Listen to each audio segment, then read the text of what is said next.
Nama saya Laura Sandrina dengan NIM 5451900042. Halo, nama saya Leonardo Kustawijaya dengan NIM 545190043. Nama saya Monica Pernita dengan NIM 545190044. Nama saya Kristi Wirahata dengan NIM 545190060. Saya Isnia Oktavera dengan NIM 545190063. Saya akan membahas mengenai pengertian industri.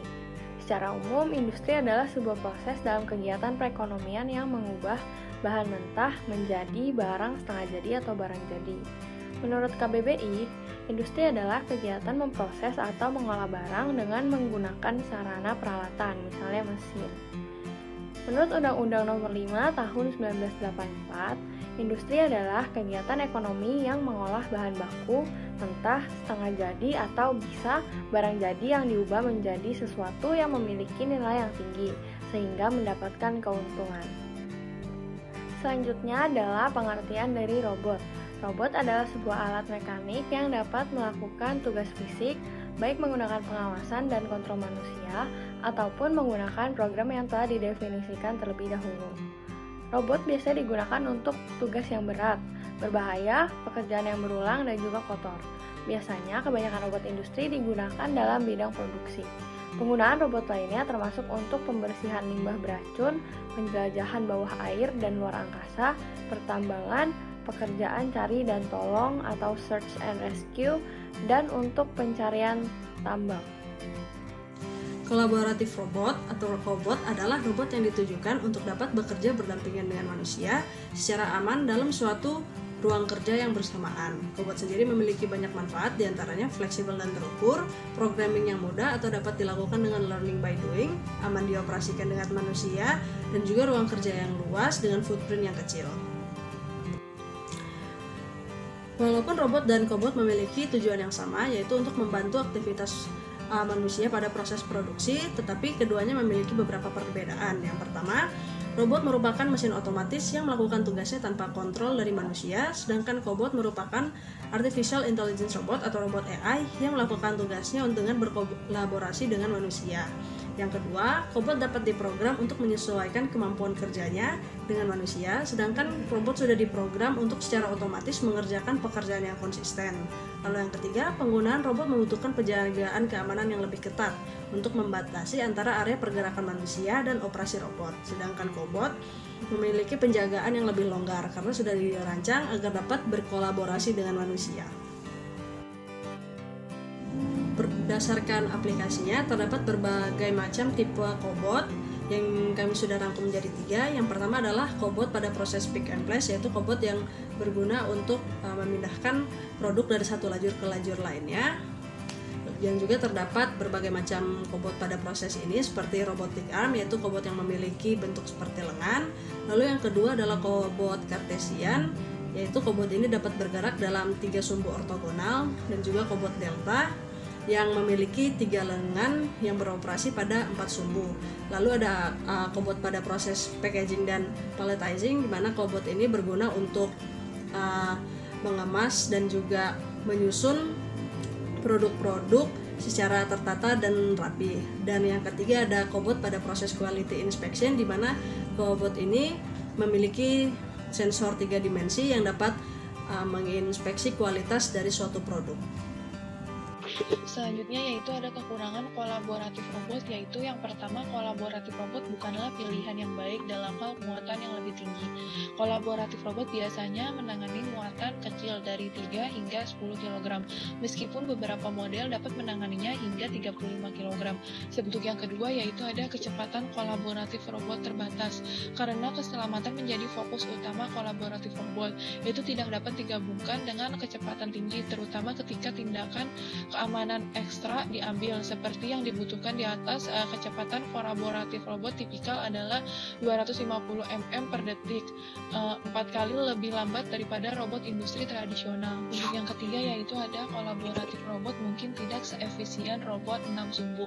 Programa dengan panduan tangan mungkin nyaman, tetapi juga diterjemahkan ke gerakan manusia, ditunjukkan oleh karyawan yang mungkin bukan solusi optimal. Selanjutnya yaitu ada keuntungan kolaboratif robot, yaitu yang pertama, robot kolaboratif itu fleksibel, mudah dipasang dan dipindahkan, ukurannya yang kecil memudahkan untuk merakit, membongkar, dan memindahkannya. Untuk memindahkannya melintasi pabrik tanpa mengubah tata letak produksi. Sedangkan untuk programanya, pembantu kinespek, panduan tangan, membuat program robot dapat diakses oleh semua orang, bukan hanya insinyur. Yang ketiga yaitu ada kolaboratif robot hemat biaya. Robot kolaboratif mungkin lebih murah daripada robot industri, terutama karena perbedaan ukurannya.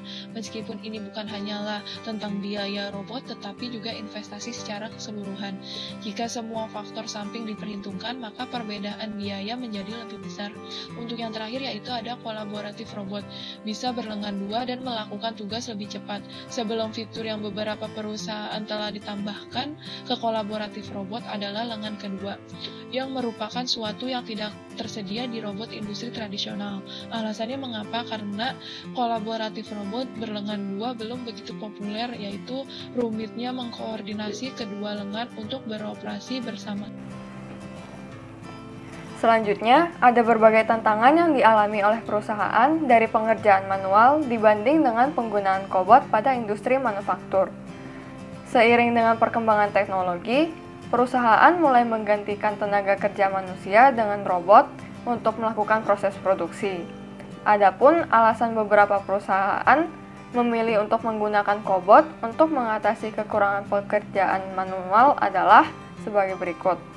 Yang pertama, kesulitan untuk mencari tenaga kerja yang terkualifikasi. Yang kedua, risiko dari beban pekerjaan. Yang ketiga, risiko dan bahaya lingkungan kerja. Yang keempat, akurasi yang kurang dapat diandalkan dan produktivitas yang relatif kecil. Dan yang kelima, pengeluaran yang besar untuk gaji, bonus, cuti, dan sebagainya. Kemudian pada masa ini, perusahaan mulai menggantikan tenaga kerja manusia dengan kobot untuk melakukan proses produksi. Perusahaan pada masa ini mengandalkan kobot tidak lain karena berbagai keuntungan yang ditawarkan untuk mengatasi kelemahan pegawai manusia, antara lain sebagai berikut. Yang pertama, fleksibilitas kobot di hampir seluruh sektor dalam perusahaan. Yang kedua, kemudahan untuk penggunaan tanpa pelatihan. Yang ketiga, keamanan terhadap pegawai. Yang keempat, menjadi teknologi kunci di industri 5.0. Yang kelima, memberi dampak positif bagi pegawai manusia. Dan yang keenam, meningkatkan produktivitas perusahaan. State of the art teknologi adalah pencapaian tertinggi dari sebuah pengembangan yang dapat berbentuk perangkat, teknik, ataupun sains yang dicapai pada waktu tertentu. State of the art teknologi dalam industri kolaboratif robot adalah sebagai berikut. Yang pertama adalah industri robot. Terdapat 4 big brand yang menjadi penguasa penjualan robot industri robot ini pada zaman sekarang, yaitu yang pertama adalah ABB. ABB sendiri ditemukan pada tahun 1988 dan berpusat di Zurich, Switzerland. ABB memiliki pendapatan tahunan sekitar 28 miliar dolar dan berhasil menjadi perusahaan pertama yang menjual 100.000 robot pada tahun 2002. Yang kedua adalah Fanuc. Fanuc ditemukan pada tahun 1972 dan berpusat di Osino. Fanuc memiliki pendapatan sekitar 4,7 miliar dolar dan membuat robot lebih dari 750.000 robot di seluruh dunia. Yang ketiga adalah KUKA. KUKA ditemukan tahun 1898 dan memulai karir sebagai produsen gas Astilan. KUKA baru memasuki industri otomasi pada tahun 1956 dengan automatic welding system dan menciptakan robot welding pertama tahun 1971. Pendapatan KUKA sekitar 2,5 miliar dolar per tahun dan 899 juta dolar diantaranya dari bidang robotika. Yang terakhir adalah Yaskawa. Yaskawa ditemukan tahun 1915, tapi robotnya itu dirilis tahun 1974. Pendapatannya itu sekitar 1,7 miliar dolar, di mana sekitar 597 dolar diantaranya itu dari bidang robotika. Yang selanjutnya ada kolaboratif robot. Terdapat beberapa kolaboratif robot yang digunakan pada industri, seperti di Universal Robot Series. Di Universal Robot Series ditemukan oleh 4 mahasiswa dari Denmark dan merupakan salah satu robot yang paling ikonik dari perusahaan Universal Robot dalam kolaboratif robot. Prototipe yang pertama dikerjakan pada tahun 2000 dan akhirnya dirilis, yaitu UR5 dirilis di tahun 2008. Yang selanjutnya ada Fanuc CRX. Kolaboratif robot Fanuc menampilkan pengulangan gerakan yang tinggi dan bahan yang tahan lama. Mereka juga kompatibel dengan banyak aksesori Fanuc, baik itu gripper, obeng, vision, ataupun perangkat kontrol lainnya. Yang ketiga ada KUKA LBR Models. Robot ini dilengkapi dengan sensor gaya dan posisi canggih dengan menampilkan presisi dan ketangkasan yang tinggi dalam gerakannya. Karena desain yang ringkas, robot ini juga dapat bekerja dalam interaksi dengan pekerja tanpa resiko. Ini telah memberi keuntungan dalam industri yang kekurangan tenaga kerja yang ingin mengotomasikan tugas di lantai produksi. Yang selanjutnya ada ABB Yumi. Cobot Yumi menyediakan sensor gaya dan tabrakan canggih yang semata-mata memastikan keselamatan bekerja. Genggaman Yumi ini sangat presisi, memungkinkan menangani benda kecil dan kecepatan tinggi.